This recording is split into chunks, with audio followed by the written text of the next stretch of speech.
ஊர்காவல்துறையில் மதுபான சாலைக்கு எதிராக போராட்டம். தமிழ் தேசிய இனம் தன் இலக்கு நோக்கிய பயணத்தில் இடர்களை எதிர்த்து முன்னேற வேண்டும். ஸ்ரீதரன். தமிழர்களிடம் மன்னிப்பு கேட்கும் வரை டிஎஸ்ஐ நிறுவனத்தை புறக்கணிப்போம். ஐங்கரநேசன் கோரிக்கை. யாழ் போதனா வைத்தியசாலை அரசு வைத்திய அதிகாரிகள் சங்கம் ஆளுநருக்கு அவசர கடிதம். விவசாய ஆராய்ச்சி நிறுவனத்தின் காவலர் தாக்கப்பட்டதை கண்டித்து பகிஷ்கரிப்பு போராட்டம். தமிழ் பொது வேட்பாளர் முன்னெடுப்புக்கு யாழ்ப்பாணம் வணிகர் கழகமும் ஆதரவு. ஸ்ரீலங்கா பொதுஜன பெரமுனவின் தலைமை காரியாலயத்திற்கு முன் பதற்ற நிலை. ஜனாதிபதியின் பதவிக்காலத்தை நீடிக்க சர்வஜன வாக்கெடுப்பு நடாத்துமாறு கோரிக்கை. கிழக்கு மாகாண பட்டதாரி ஆசிரியர்களுக்கான நியமனம் நீதிமன்றம் விதித்துள்ள தடை உத்தரவு. புலனாய்வு தகவல் கிடைத்தும் தடுக்கப்படாத உயர்த்த நியாய தாக்குதல் நீதிமன்றம் பிறப்பித்துள்ள உத்தரவு. தேர்தலை ஒத்திவைப்பது ஜனநாயகத்திற்கும் பொருந்தாது. நாமல் ராஜபக்ஷ. தொடர்வது விரிவான செய்திகள். யாழ்ப்பாணம் ஊர்காவல்துறையில் மதுபான சாலை அனுமதியை நிறுத்த கோரி இன்று கவனஈர்ப்பு போராட்டம் ஒன்று முன்னெடுக்கப்பட்டது. பிரபல்யவாத பாடசாலைகள், ஆலயங்கள், தேவாலயங்கள், நீதிமன்றம், போலீஸ் நிலையம் என்பனவற்றிற்கு அண்மையாக உள்ள மதுபான சாலை சட்டவிரோதமாக இயங்கி வருவதாகவும் இதனால் பல சமூக பொருளாதார நடவடிக்கைகள் ஊர்காவல்துறை பிரதேசத்தில் நடைபெற்று நீதிமன்ற வழக்குகளாகவும் காணப்படுகின்றது. இதனால் தீவக மக்களின் நலன் கருதி மதுபான சாலைக்கான அனுமதியை வழங்கக்கூடாது என தெரிவித்து இந்த போராட்டம் முன்னெடுக்கப்பட்டது. பதாதைகளை தாங்கியும் மதுபான சாலையை நிறுத்த கோரியும் கோஷங்களை எழுப்பியவாறும் போராட்டத்தில் ஈடுபட்டனர். இதன்போது மதுபான சாலையை நிறுத்த கோரி கையொப்பமும் பெறப்பட்டது. ஊர்காவல்துறை சிவில் சமூக அமைப்புகளின் ஏற்பாட்டில் ஊர்காவல்துறை சிறுவில் வீதியில் சட்டவிரோதமாக இயங்கி வருகின்ற மதுபான சாலையை அனுமதியை நிறுத்த கோரி ஊர்காவல்துறை பிரதேச செயலகம் முன்னாக இப்போராட்டம் இடம்பெற்றது. போராட்டத்தில் ஈடுபட்டவர்கள் பிரதேச செயலகத்துக்குள் பதாதைகள் தாக்கியவாறு உள்நுழைந்து ஊர்காவல்துறை பிரதேச செயலாளர் சதீசன் மஞ்சுளா தேவி அவர்களிடம் மகஜர் ஒன்றையும் கையளித்தனர். இந்த மதுபான சாலை எதிர்ப்பு ஆர்ப்பாட்டத்துக்கு வருகை தந்திருக்கின்ற அனைத்து மக்களையும் வரவேற்றுக் கொள்வதோடு எங்களுடைய இந்த மகையரை ஏற்றுக்கொள்ள வந்திருக்கின்ற எங்களுடைய பிரதேச செயலாளர் இன்னும் இந்த பிரதேச செயலகத்தினுடைய பணியாளர்கள் அனைவரையும் மீண்டும் வரவேற்றுக் கொள்வதோடு நிச்சயமாக நாங்கள் எடுத்திருக்கின்ற இந்த முயற்சி எங்களுடைய இந்த ஊர்காவல்துறை பிரதேசத்திலே மதுபான சாலை ஒன்று சட்டவிரோதமான முறையிலே இயங்கிக் கொண்டிருக்கின்றது. வேறு பல போர்வைகள் சூட்டப்பட்ட நிலையிலே, பெயர்கள் சூட்டப்பட்ட நிலையிலே இயங்கிக் கொண்டிருக்கின்றது. உண்மையாகவே இது இன்று எடுக்கப்பட்ட முதலாவது முயற்சி அல்ல. பல நாட்களுக்கு முதல், பல மாதங்களுக்கு முதல், சென்ற வருடமே எடுக்கப்பட்ட ஒரு முயற்சியாக இருக்கின்றது. அதை கடந்தும் இந்த இடத்திலே இந்த மதுபான சாலை நடைபெற்று கொண்டிருக்கிறது. ஆகவே இதனால் வருகின்ற பிரச்சனைகள் என்னவென்று சொன்னால், ஏற்கனவே எல்லோரும் அறிந்திருந்தது போல இங்கே அந்த பகுதிகளிலே தேவாலயங்கள் இருக்கின்றது, இந்து ஆலயங்கள் இருக்கின்றது. ஆகவே ஆன்மீகத்திற்காக செல்லுகின்ற மக்கள் பலருக்கும் இது பெரிய தடையாக இருக்கின்றது. அதே நேரத்தில் இந்த பெரிய பாடசாலைகள் இருக்கின்றது. அந்த மதுபான நிலையத்தை சாலையை தாண்டித்தான் எங்களுடைய பிள்ளைகள், எங்களுடைய குடும்பத்தினுடைய பிள்ளைகள், பெண் பிள்ளைகள், ஆண் பிள்ளைகள் நிறைய கடந்து செல்ல வேண்டிய கட்டாயம். இந்த நிலையிலே போகின்ற வருகின்ற வழிகளில் நடைபெறுகின்ற அசம்பாவிதங்களுக்கு இந்த மதுபான சாலை ஒரு காரணமாக இருக்கின்றது. ஆகவே நிச்சயமாக இது மூடப்பட வேண்டும், இதுக்கு அனுமதி கொடுக்கப்படக்கூடாது. அதே நேரத்தில் இந்த ஊர்காவல்துறை பிரதேசம் என்பது ஒரு வறட்சியான பிரதேசம், நீர் இல்லை, மழை வீழ்ச்சியில். ஆகவே இந்த இடத்துல இந்த பிரதேசத்திலே நாங்கள் ஒரு உழைப்பை பெற வேண்டும் என்று சொன்னால் வருடம் முழுக்க நாங்கள் கடினமாக உழைத்தால்தான் வீட்டுக்குரிய வருமானங்களை பெற முடியும். அந்த கடினமான உழைப்பிலே பெறுகின்ற சின்ன வருமானங்களை நாங்கள் வீடுகளிலே போட முடியாது. பல குடும்ப தலைவர்கள், பல இளைஞர்கள் இந்த மதுபான சாலையால் ஈர்க்கப்பட்டு அங்கே கொண்டு தங்களுடைய பணங்களை கொடுக்கின்ற வேளையிலே குடும்பத்திலே வறுமை நிலை ஏற்பட்டு கொண்டிருக்கின்றது. விசேடமாக குடும்பத்தில் இருக்கின்ற கல்வி கற்றுக் கொண்டிருக்கின்ற பிள்ளைகளுடைய கல்வி தேவைகள் நிறைவு செய்யப்படாத நிலையிலே பல பிள்ளைகள் இடைவிலைகள் செய்து கொண்டிருக்கின்றார்கள். போதிய வருமானம், போதிய பணமின்மையால், பொருளாதார சிக்கல். ஆகவே இப்படியான இன்னும் பல்வேறு காரணங்களுக்காக நாங்கள் இந்த ஆர்ப்பாட்டத்தை முன்னெடுத்திருக்கின்றோம். இந்த ஆர்ப்பாட்டம் தான் எங்களுடைய இறுதி ஆர்ப்பாட்டமாக இருக்க வேண்டும். இதோடு இந்த மதுபான சாலை மூடப்பட வேண்டும். இந்த செயலகத்தில் இந்த பிரதேசத்தில் இது அனுமதியற்று இயங்கிக் கொண்டிருக்கின்றது. ஆகவே இந்த வேளையிலே நாங்கள் இந்த மகஜரை எழுத்து வடிவத்திலே நாங்கள் இங்கே கொடுத்து நாங்கள் கேட்டுக்கொள்ளுகின்ற விடயம் என்னவென்று சொன்னால், இந்த பிரதேசத்திலே வாழுகின்ற எல்லா குடும்பங்களினுடைய நலன்களையும் கருத்திலே கொண்டு இந்த பிரதேச செயலகம் இந்த பிரதேசத்தினுடைய நன்மையை கருதி இந்த மதுபான சாலைக்குரிய அனுமதியை வழங்காது தடை செய்ய வேண்டும் என்று சொல்லி இங்கே இருக்கின்ற மக்கள், பெரியவர்கள், நலன் விரும்பிகள் சார்பாக நாங்கள் தாழ்மையோடு கேட்டுக்கொள்ளுகின்றோம். பேர் தயாகரன், அடுத்த தயாகரன், கணவன் மங்க தந்தை. அடுத்தது இருக்கிறது. அப்போ எங்களுடைய நீர் சுரண்டப்படும். இது மதுச்சாலைக்கு அடுத்ததாக சோடா கம்பெனிகள் துறக்கப்படும். நீர் பற்றாக்குறையில் அடுத்த சந்ததி மன வளர்ச்சியிலும் பின்தங்கி, மண் வளர்ச்சியிலும் பின்தங்கி, தீவகத்தினுடைய வளமே அற்றுப்போகக்கூடிய ஒரு தன்மையை உருவாக்கக்கூடிய ஆரம்ப புள்ளியாகத்தான் நான் இதை பார்க்கிறேன். இதை இன்று மக்கள் ஒன்று கூடிய இதே நேரத்தில் இதை ஒற்றுமையோடு இது நாங்கள் எவருக்கும் எதிரானவர்கள் அல்ல என்பதும், எங்களுடைய உணர்வுகளுக்கும் எங்களுடைய வளர்ச்சியையும் உள்வாங்கி விழுமியங்களை நாங்கள் வெளிக்கொணர ஒன்று கூடிய கூட்டமாகத்தான் நான் கருதுகிறேன்.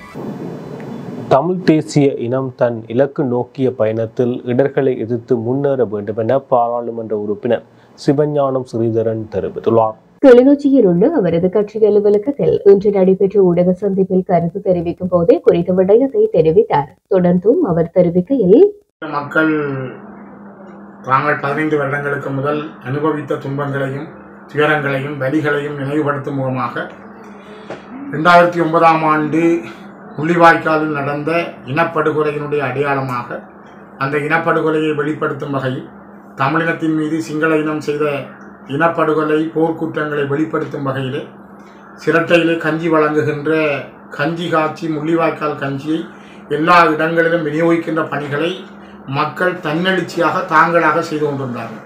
பல்வேறுபட்ட இடங்களிலும் பிரதேசங்களிலும் செய்த பொழுது திருவண்ணாமலை மாவட்டத்தினுடைய மூதூர் சம்பூர் பகுதியிலே அங்கு வாழ்ந்த மக்கள் தாங்கள் கஞ்சி காட்சி வழங்கியதற்காக போலீசார் புகுந்து அவர்களை கதற இரவு இழுத்து அடைத்து அவர்களை தடை சட்டத்திற்கு கீழே கொண்டு வந்து அவர்கள் மீது வழக்குகளை பதிவு செய்திருந்தார்கள். அதே நேரம் செங்கலடி பல்கலைக்கழகத்துக்கு முன்னால் பல்கலைக்கழக மாணவர்கள் கஞ்சி காட்சி வழங்குகின்ற பொழுது அதனை போலீசார் சென்று அடித்து தள்ளி சப்பாத்து கால்களால் தள்ளிவிட்டு அந்த கஞ்சி பானையை தூக்கி கொண்டு போய் ஊற்றினார்கள். கேட்டால் கஞ்சிக்கு சுகாதாரம் இல்லை, சுகாதாரமான முறையிலே அது காய்ச்சப்படவில்லை என்றும் சொல்லியிருந்தார். ஆனால் நாங்கள் அதனை கடந்து வருகிற பொழுது இந்த 2 நாட்களுக்கு முதல் நடைபெற்ற 23, 24ஆம் தேதிகளிலே வெசாக் தினத்தையொட்டி பல்வேறுபட்ட இடங்களிலும் தெரு தெருவாக இராணுவம், போலீசார், அவரோடு சேர்ந்த ஒட்டுக்குழுக்கள் இந்த தன்சலை என்கின்ற பெயரிலே உணவுப் பொருட்களை எந்த சுகாதாரமற்ற முறையில் எந்த ஒரு சுகாதார அதிகாரியும் சென்று அதனை தடுக்காத வகையில் மிக மோசமாக செய்திருந்தார்கள். 2009ஆம் ஆண்டுக்கு பிற்பாடுதான் வடக்கு கிழக்கிலே இவ்வாறு இந்த தன்சலை என்கின்ற பௌத்த மேலாதிக்கத்தை வலிந்து திணிக்கின்ற தமிழ் மக்களிடம் வலிந்து திணிக்கின்ற ஒரு செயல்பாட்டை தமிழர்கள் ஒரு தனித்துவமான அடையாளம் கொண்ட தேசிய இனம், அவர்களுக்கே உரித்தான வணக்க முறைகள், அவர்களுக்கே உரித்தான மொழி பண்பாட்டு அடையாளங்களை சிதைத்து கொண்டு சிங்கள அடையாளங்களையும் சிங்கள கலாச்சார பண்பாட்டு நிகழ்வுகளையும் சிங்கள வணக்க முறைகளையும் வலிந்து தமிழ் மக்களிடம் புகுத்துகின்ற வேலையை இலங்கை அரசாங்கம் தன்னுடைய படைகளை கொண்டு மிக கச்சிதமாக செய்திருந்தது. அதனை இந்த வருடம் இன்னும் வெளிப்படையாக செய்திருந்தது.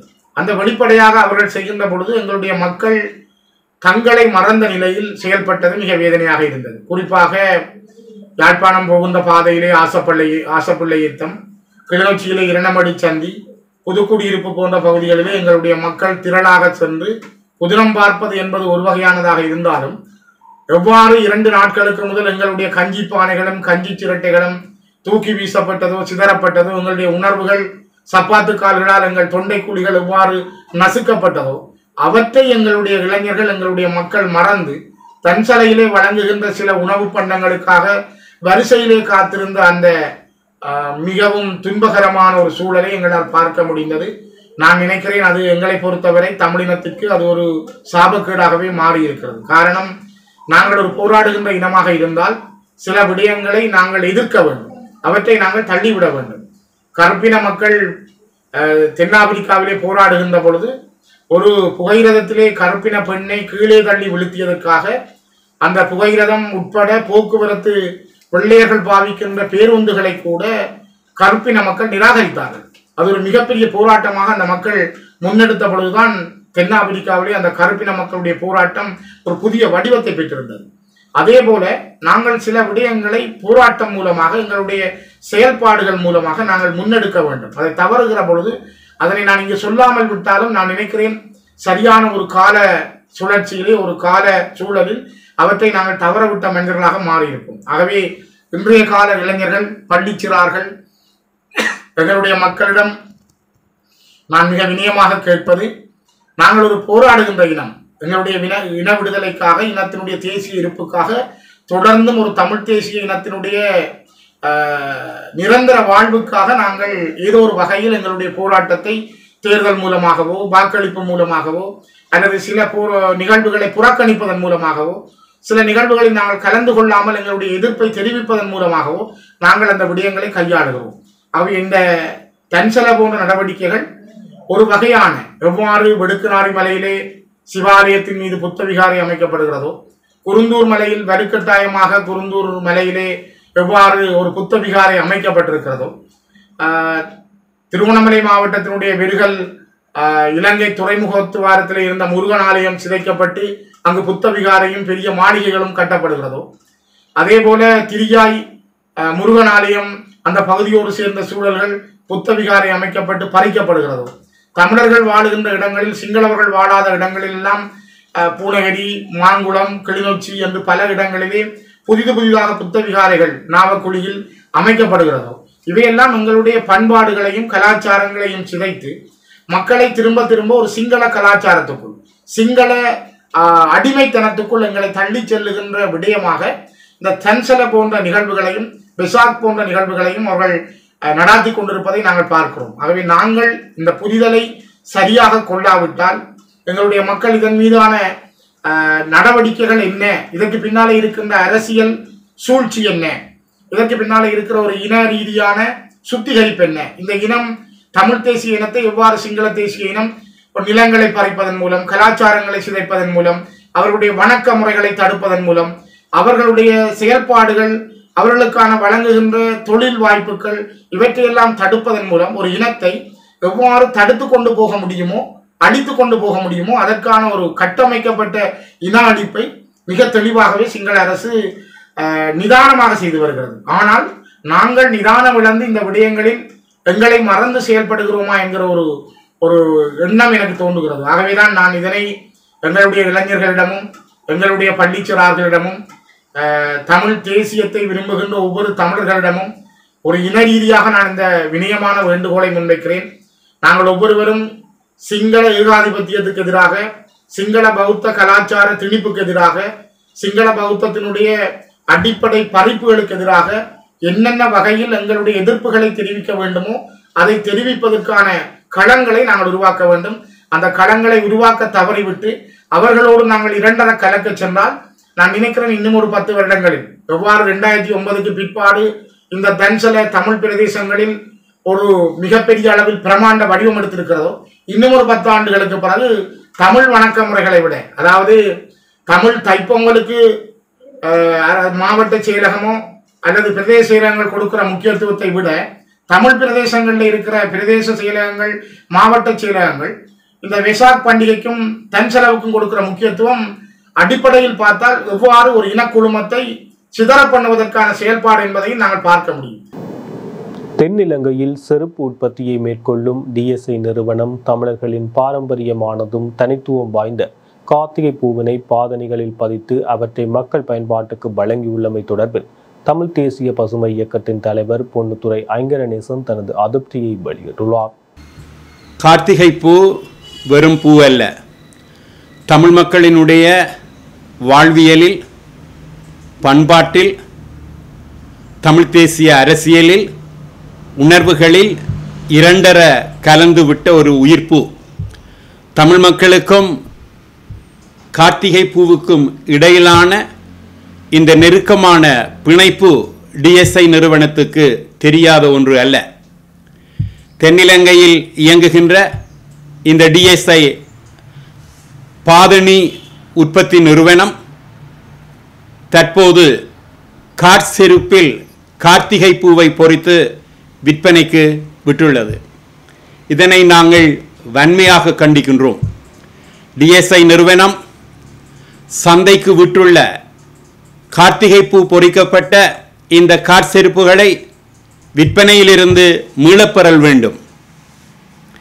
தமிழ் மக்களினுடைய உணர்வுகளை புண்படுத்தியமைக்காக, காயப்படுத்தியமைக்காக தமிழ் மக்களிடம் வருத்தம் தெரிவிக்க வேண்டும், மன்னிப்பு கேட்க வேண்டும். அதுவரையில் தமிழ் மக்கள் டிஎஸ்ஐ நிறுவனத்தினுடைய உற்பத்திகளை கொள்வனவு செய்யாது புறக்கணிக்க வேண்டும் என்று சொல்லி நான் கேட்டுக்கொள்கின்றேன். டிஎஸ்ஐ நிறுவனம் இலங்கையில் அதிக அளவு காற்செருப்புகளை அல்லது பாதணிகளை உற்பத்தி செய்கின்ற ஒரு நிறுவனம். T Samson industries private limited என்கின்றதனுடைய சுருக்கம்தான் டிஎஸ்ஐ. இது ஆண்டுதோறும் 24 மில்லியன் சோடிகள் பாதணிகளை உற்பத்தி செய்கின்றது. 25,000 பேர் வேலை செய்கின்றார்கள். இலங்கை பூராவும் அவர்களுக்கு விற்பனை நிறுவனங்களும் முகவர்களும் இருக்கின்றார்கள். ஆகவே ஒரு மிகப்பெரிய ஒரு நிறுவனத்திற்கு தமிழ் மக்களினுடைய உணர்வுகளில் இரண்டர கலந்துவிட்ட இந்த கார்த்திகை பூவை பற்றி தெரியாது என்று சொல்லுவதை நாங்கள் ஒருபொழுதும் ஏற்றுக்கொள்ள முடியாது. இது தென்னிலங்கையில் கோலோச்சி இருக்கக்கூடிய பேரினவாதத்தினுடைய ஒரு வெளிப்பாடாகத்தான் நாங்கள் இந்த செயலை பார்க்கின்றோம். அதனால் தான் எமது கண்டனங்களை நாங்கள் தெரிவிக்கின்றோம். பௌத்த மதத்தை இழிவுபடுத்துகின்றார்கள் என்று சொல்லி புத்தரனுடைய அடையாளங்களை ஆடைகளில் போட்டவர்கள் தண்டனைக்கு ஆளாக்கப்பட்டிருக்கிறார்கள், கைது செய்யப்பட்டிருக்கின்றார்கள். உடலில் சின்னங்களாக பொறித்தவர்கள் கூட இங்கே காவல்துறையினரால் கைது செய்யப்பட்டு அவர்கள் தண்டிக்கப்பட்டிருக்கின்றார்கள். இந்நிலையில் தமிழ் மக்களை பொறுத்தவரையில் ஒரு புனிதமான பூவாக அவர்கள் போற்றுகின்ற இந்த பூவை காலில் போட்டு நசுக்குகின்றோம் என்று சொல்லத்தக்க வகையில் அவர்கள் காற்செருப்பில் பயன்படுத்தி இருக்கின்றார்கள்.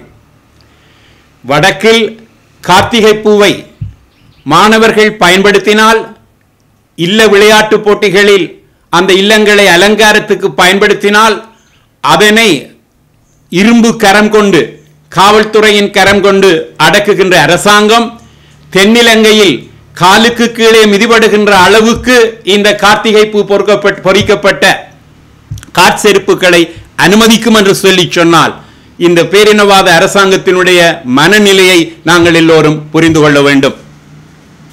ஆகவே தமிழ் மக்கள் ஒற்றுமையாக டிஎஸ்ஐ நிறுவனம் காற்செருப்பில் கார்த்திகை பூ பொறிக்கப்பட்ட அந்த செருப்புகளை விற்பனையில் இருந்து மீளப்பெற்று இது தொடர்பாக வருத்தம் தெரிவிக்கும் வரையில் டிஎஸ்ஐ நிறுவனத்தினுடைய உற்பத்திகளை புறக்கணிக்க வேண்டும் என்று சொல்லி நான் தாழ்மையுடன் கேட்டுக்கொள்கிறேன். யாழ்ப்பாணம் போதனா வைத்தியசாலை ஊழியர் தாக்கப்பட்ட சம்பவம் தொடர்பாக உரிய நடவடிக்கை எடுக்க கோரி அரசு வைத்திய அதிகாரிகள் சங்கம் வைத்தியசாலை பணிப்பாளருக்கு வடமாகாண ஆளுநருக்கும் அவசர கடிதம் ஒன்றை அனுப்பியுள்ளது. 4 கோரிக்கைகளை வலியுறுத்தி யாழ்ப்பாணம் போதனா வைத்தியசாலை பணிப்பாளர் த. சத்தியமூர்த்தி, வடக்கு மாகாண ஆளுநர் PSM சார்ல்ஸ் ஆகியோருக்கு யாழ்ப்பாணம் போதனா வைத்தியசாலை அரசு வைத்திய அதிகாரிகள் சங்கத்தினால் கடிதம் அனுப்பப்பட்டுள்ளது. அந்த கடிதத்தில் நேற்றைய தினம் 27ஆம் தேதி இரவு 10:30 மணியளவில் மோட்டார் சைக்கிள் ஒன்றில் மதுபோதையில் வந்த இருவர் யாழ் போதனா வைத்தியசாலையின் விபத்து மற்றும் அவசர சிகிச்சை பிரிவினுள் தமது வண்டியை செலுத்தியிருக்கின்றார்கள். வண்டியின் பின்னால் இருந்தவர் மதுபோதையில் தனது கையை கண்ணாடிக்கு தானே இடித்ததனால் ஏற்பட்ட காயத்திற்கு சிகிச்சை பெற வந்தவர். அவர் அனுமதிக்கும் வைத்தியரின் சிபாரிசு இல்லாமல் தானே சிகிச்சை அலகினுள் பிரவேசித்தார். மற்றவர் விடுதியினுள்ளே மோட்டார் சைக்கிளை நிறுத்திவிட்டு வைத்தியசாலை ஊழியர்களுடன் தகாத வார்த்தைகளை பேசியதோடு அல்லாமல் அங்கிருந்து பிரிண்டரினை தூக்கி ஊழியர் ஒருவரின் மீது வீசி அவரது தலையில் படுகாயத்தை ஏற்படுத்தியிருந்தார். பாதிக்கப்பட்ட வைத்தியசாலை ஊழியர் சத்திர சிகிச்சை பிரிவில் சிகிச்சை பெற்று வருகின்றார். இது தொடர்பாக சம்பந்தப்பட்ட மதுபோதையில் வந்த நபர் போலீசாரால் கைது செய்யப்பட்டு நீதிமன்றத்தில் இன்று முற்படுத்தப்பட்டார். இது தொடர்பாக பின்வரும் கோரிக்கைகள் முன்வைக்கப்படுகின்றது. முதலாவதாக உடனடியாக சம்பவம் தொடர்பான உள்ளக விசாரணை ஆரம்பிக்கப்பட்டு பாதுகாப்பு பொறிமுறையில் உள்ள தவறுகள் கண்டறியப்பட்டு உடனடியாக திருத்தப்பட வேண்டும். இரண்டாவது, கடமையில் உள்ள வைத்தியசாலை ஊழியர்களின் பாதுகாப்பு உறுதிப்படுத்தப்பட வேண்டும். மூன்றாவது, வைத்தியசாலைக்கு வருகின்ற அப்பாவி நோயாளிகள் மற்றும் அவர்களது குடும்ப உறுப்பினர்களின் பாதுகாப்பு உறுதிப்படுத்தப்பட வேண்டும். நான்காவது, சம்பந்தப்பட்ட நபர் ஆகக்கூடிய சட்ட நடவடிக்கைக்கு உள்ளாக்கப்பட வேண்டும். இது தொடர்பாக தகுந்த நடவடிக்கைகள் எடுக்கப்படாத விடக்கு வைத்தியசாலையில் உள்ள அனைத்து தொழிற்சங்கங்களும் இணைந்து தொடர் தொழிற்சங்க போராட்டத்திற்கு செல்ல வேண்டி ஏற்படலாம் என தெரிவிக்கப்படுகின்றது. மட்டக்களப்பு பிராந்திய விவசாய ஆராய்ச்சி நிலையத்தின் காவலாளர் தாக்கப்பட்டதை கண்டித்தும் அவருக்கு நீதி கோரியும் குறித்த நிலையத்தின் உத்தியோகத்தர்கள் ஊழியர்கள் இன்றைய தினம் பணி பகிஷ்கரிப்பினை முன்னெடுத்ததுடன் கவனஈர்ப்பு போராட்டம் ஒன்றினையும் மேற்கொண்டனர். சம்பவத்துடன் தொடர்புடையவர்கள் கைது செய்யப்பட்டுள்ளதுடன் விசாரணைகள் முன்னெடுக்கப்பட்டு வருவதாக போலீஸ் நிலைய பொறுப்பதிகாரிகளினால் தெரிவிக்கப்பட்டது. அத்துடன் அந்த பகுதியில் வெளிச்சமில்லாத இருளில் உள்ள காரணத்தினால் அங்கு நடைபெறும் விடயங்கள் தெரிய வருவதில்லை எனவும் இது தொடர்பில் கடந்த காலத்தில் அறிவுறுத்தல்களை தான் வழங்கியிருந்ததாகவும் இங்கு போலீஸ் பொறுப்பதிகாரியினால் தெரிவிக்கப்பட்டது. தமிழ் பொது வேட்பாளர் தொடர்பாக முன்னெடுக்கப்பட்டு வரும் தொடர்ச்சியான மக்கள் சமூக அமைப்புகளுடனான உரையாடலின் ஒரு கட்டமாக நேற்று மாலை யாழ்ப்பாணம் வணிகக் கழகத்துடனான சந்திப்பு இடம்பெற்றுள்ளது. பொது வேட்பாளர் முன்னெடுப்பில் தொடர்ச்சியாக இயக்கி வரும் சிவில் சமூக அமைப்புகளின் கூட்டணிகள் யாழ் வர்த்தக சங்கமும் இணைந்து செய்யப்படுவதை உறுதிப்படுத்தியிருக்கின்றார்கள். இது தொடர்பான தமது அறிக்கையை முன்வைப்பதாகவும் ஊடகங்களூடாக தமது உடன்பாட்டையும் இதன் அவசியத்தையும் வெளிப்படுத்தி தொடர்ந்து இந்த கோரிக்கையை வலுப்படுத்துவதில் பங்காற்றுவதாகவும் தெரிவித்துள்ளார்கள். தமிழ் பொது வேட்பாளர் விடயத்தின் முக்கியத்துவம் கருதி வேறு பல சமூக நலன் சார்ந்தும் மக்கள் சார்ந்தும் செயற்படும் அமைப்புகளும் தொடர்ச்சியாக ஆதரவு தெரிவித்து வருகின்றமை குறிப்பிடத்தக்கது. பத்திரமுல்லை நெல்லும் மாவட்டத்தில் அமைந்துள்ள ஸ்ரீலங்கா புதியன பெரமுனவின் காரியாலயத்துக்கு முன்பாக கடும் பதற்றமான சூழ்நிலை ஏற்பட்டுள்ளதாக தகவல்கள் வெளியாகியுள்ளன. பல சிவில் அமைப்புகளின் செயற்பாட்டாளர்கள் அந்த இடத்திற்கு வந்து கட்சிக்கு எதிராக ஆர்ப்பாட்டம் செய்ய ஆரம்பித்ததை அடுத்து இந்த நிலைமை ஏற்பட்டுள்ளதாக கூறப்படுகின்றது. மேலும் அந்த இடத்திலிருந்து பயணித்த அமைச்சர் பிரசன்ன ரணதுங்கவையும் ஆர்ப்பாட்டத்தில் ஈடுபட்ட குழுவினர் தடுத்துள்ளமை குறிப்பிடத்தக்கது. ஜனாதிபதி ரணில் விக்ரமசிங்கவின் பதவி காலத்தை நீடிப்பதற்கு சர்வஜன வாக்கெடுப்பு நடத்துமாறு ஐக்கிய தேசிய கட்சியினால் கோரிக்கை விடுக்கப்பட்டுள்ளது. ஜனாதிபதியின் பதவிக்காலத்தை 2 ஆண்டுகளுக்கு மேலும் நீடிக்கப்பட வேண்டும் என ஐக்கிய தேசிய கட்சியின் பொதுச் செயலாளர் பாலித ரங்கே பண்டார தெரிவித்துள்ளார். ஜனாதிபதியினதும் நாடாளுமன்றத்தினதும் பதவிக்காலத்தை 2 ஆண்டுகளுக்கு நீடிப்பதன் மூலம் நாட்டை பாதுகாக்க முடியும் என்பதுடன் அதுவே சரியான சந்தர்ப்பமாகும். அரசாங்கம் சர்வதேச நாணய நிதியம் உலக வங்கி மற்றும் ஏனைய கொடையாளர்களுடன் இணக்கப்பாடுகளை ஏற்படுத்திக் கொண்டுள்ளது. அத்துடன் பொருளாதாரத்தை ஸ்திரப்படுத்த வேண்டியது அனைத்து விடயங்களையும் விட முக்கியமானது. மேலும் ஜனநாயக ரீதியில் ஜனாதிபதியின் பதவி காலத்தை நீடிக்க வேண்டும் எனவும் அவர் தெரிவித்திருக்கின்றார். கிழக்கு மாகாண பட்டதாரி ஆசிரியர்களுக்கு இன்றைய தினம் வழங்கப்பட இருந்த ஆசிரியர் நியமனங்களுக்கு கல்முனை மேல் நீதிமன்றம் மறு அறிவித்தல் வரை இடைக்கால தடை உத்தரவு பிறப்பித்துள்ளது. அதேவேளை இது தொடர்பான வழக்கு எதிர்வரும் ஜூன் மாதம் 5ஆம் தேதி மீண்டும் விசாரணைக்கு எடுத்துக் கொள்ளப்பட உள்ளதுடன் மறு அறிவித்தல் வரை நியமனம் எதுவும் வழங்கப்படக்கூடாது என பிரதிவாதிகளுக்கு உத்தரவிடப்பட்டுள்ளது. முன்னதாக கிழக்கு மாகாண கல்வி அமைச்சினால் வழங்கப்படவிருந்த பட்டதாரி ஆசிரியர் நியமனத்திற்கான தெரிவில் பெரும் முறைகேடுகள் இடம்பெற்றிருக்கின்றன என கிழக்கிழங்கை முஸ்லிம் பேரவை தெரிவித்திருந்தது. இதனைத் தொடர்ந்து இவற்றை நிவர்த்தி செய்வதற்கு உரிய நடவடிக்கை எடுக்குமாறு கிழக்கு மாகாண ஆளுநர் செந்தில் தொண்டமானிடம் மனு ஒன்றின் மூலம் வேண்டுகோள் விடுக்கப்பட்டது. எனினும் இத்தேர்வில் பாரிய முறைகேடுகள் இடம்பெற்றிருக்கின்றன எனவும் இதனால் தமக்கு அநீதி இழைக்கப்பட்டிருப்பதாகவும் பாதிக்கப்பட்ட பட்டதாரிகள் கவலையடைந்துள்ளனர். இவ்வாறு இருக்கையில் குறித்த நேர்முக பரீட்சையின் பெறுபேறுகளை வெளியிடாமல் நியமனத்திற்காக தெரிவு செய்யப்பட்டோரின் பெயர் பட்டியல் மாத்திரமே வெளியிடப்பட்டிருக்கின்றது. ஆனால் இவ்வாறானதொரு நிலையில் நியமனம் வழங்கும் முறையானது சட்டத்துக்கு முரணானது என சுட்டிக்காட்டியுள்ளனர். அதேவேளை திகாமடுள்ள மாவட்ட நாடாளுமன்ற உறுப்பினர் சட்டத்தரணி SMM முஷாரப் இந்த விவகாரத்தை கிழக்கு மாகாண ஆளுநர் செந்தில் தொண்டமானின் கவனத்திற்கு கொண்டு வந்தமையுடன் கிழக்கு மாகாண கல்வி அமைச்சின் செயலாளர் மற்றும் மாகாண கல்வி பணிப்பாளர் உள்ளிட்ட அதிகாரிகளுடன் குறித்த நேர்முக பரீட்சையில் இடம்பெற்றவை என கூறப்படும் குளறுபடிகள் தொடர்பாக ஆராய்ந்துள்ளார். இதனைத் தொடர்ந்து இவற்றை நிவர்த்தி செய்து பாதிக்கப்பட்ட பட்டதாரிகளையும் ஆசிரியர் நியமன பட்டியலில் உள்வாங்குவதற்கான நடவடிக்கைகள் எடுக்கப்பட வேண்டும் என்று ஆளுநர் மற்றும் அதிகாரிகளிடம் அவர் கோரியுள்ளார். குறித்த அறிவிப்பில் கிழக்கு மாகாண பொதுச்சேவை ஆணைக்குழுவினால் மேற்குறித்த போட்டி பரீட்சையின் தரவு உள்ளீடு செய்யும் கணினி அமைப்பில் ஏற்பட்ட தவறு காரணமாக அந்த போட்டி பரீட்சை சம்பந்தமான மேல் நடவடிக்கைகள் தற்காலிகமாக இடைநிறுத்தப்பட்டுள்ளன என்பதை பரீட்சார்த்திகள் அனைவருக்கும் தயவுடன் அறிய தருகின்றேன். மேலும் இந்த கணினி அமைப்பு மேம்படுத்தப்பட்ட பின்னர் இறுதி தேர்வு பட்டியல் மற்றும் மொத்த புள்ளிகள் பட்டியல் ஆகியவற்றை கிழக்கு மாகாண இணையதளத்தில் வெளியிடுவதற்கு நடவடிக்கைகள் மேற்கொள்ளப்படும் எனவும் அறிய தருகின்றேன் என குறிப்பிடப்பட்டுள்ளது. இந்த நிலையிலேயே ஆசிரியர் நியமனத்தில் பல குளறுபடிகள் காணப்படுவதனாலும் ஆசிரியர் நியமனத்திற்கான புள்ளியில் தவறுகள் மற்றும் மோசடி உள்ளமையை மாகாண நிர்வாகம் ஏற்றுக்கொண்டுள்ளதாகவும் அதுவரை நியமனம் எதுவும் வழங்கப்படக்கூடாது என நீதிமன்றம் ஜூன் 5 வரை இடைக்கால தடை உத்தரவு பிறப்பித்துள்ளமை குறிப்பிடத்தக்கது. புதிய தொழிலாளர் சட்டத்துக்கான தற்போதைய முன்மொழிவுகளை நிறுத்துமாறு சர்வதேச மன்னிப்பு சபை அரசாங்கத்திடம் கோரிக்கை விடுத்துள்ளது. தொழிலாளர் சட்டங்களில் சீர்திருத்தங்கள் தொழிலாளர்கள் மற்றும் அவர்களது பிரதிநிதிகளின் முறையான ஆலோசனைக்கு பிறகே மேற்கொள்ளப்பட வேண்டும் என்று சர்வதேச மன்னிப்பு சபை சுட்டிக்காட்டியுள்ளது. சர்வதேச தரம் மற்றும் உரிமைகளை அகற்றுவதன் மூலம் தொழிலாளர் உரிமைகள் மற்றும் பாதுகாப்பை பலவீனப்படுத்தும் உத்தேச புதிய சீர்திருத்தங்கள் குறித்து அந்த சபை தனது கவலையை வெளிப்படுத்தியுள்ளது. இலங்கை தொழிற்சங்கங்கள் மற்றும் சிவில் அமைப்புகளின் கோரிக்கைகள் கவனத்தில் கொள்ளப்படாவிட்டால் எதிர்காலத்தில் கடும் எதிர்ப்புகள் உருவாகலாம் எனவும் சர்வதேச மன்னிப்பு சபை எச்சரிக்கை விடுத்துள்ளதாக தெரிவிக்கப்படுகின்றது. தேர்தலை ஒத்திவைப்பது ஜனநாயகத்துக்கும் பொருந்தாது என ஸ்ரீலங்கா பொதுஜன பெரமுனவின் தேசிய அமைப்பாளர் நாமல் ராஜபக்ச தெரிவித்துள்ளார். நெலும் மாவட்டத்தில் இன்று இடம்பெற்ற நிகழ்விலேயே அவர் இதனை தெரிவித்தார். மேலும் நாமல் ராஜபக்ஷ ஜனாதிபதி மற்றும் நாடாளுமன்றத்தின் பதவிக்கால நீடிப்பு என்பது ஜனநாயக நாட்டின் அடிப்படை கொள்கைகளை சேதப்படுத்தியுள்ளது. அத்துடன் ஜனாதிபதி மஹிந்த ராஜபக்ஷ ஆட்சியில் இருந்த போது உரிய நேரத்தில் தேர்தல்கள் நடத்தப்பட்டதாகவும் தேர்தல்கள் எந்த வகையிலும் பிற்போடப்படவில்லை எனவும் அவர் குறிப்பிட்டுள்ளார். மேலும் ஒரு நாட்டின் நிஸ்திரத்தன்மை என்பது மக்களின் விருப்பத்தினாலேயே ஏற்பட வேண்டுமே தவிர அவர்களின் குரலை தாமதிப்பதன் மூலம் அல்ல எனவும் அவர் வலியுறுத்தியுள்ளார். இத்துடன் ஜெஃப்னா கலரியின் இரவு நேர பிரதான செய்திகள் நிறைவு பெறுகின்றது. மேலும் செய்திகளை அறிந்து கொள்ள எமது இணையதள பக்கமான www.jeffnakalari.lk என்ற இணையதளத்துடன் இணைந்திருங்கள்.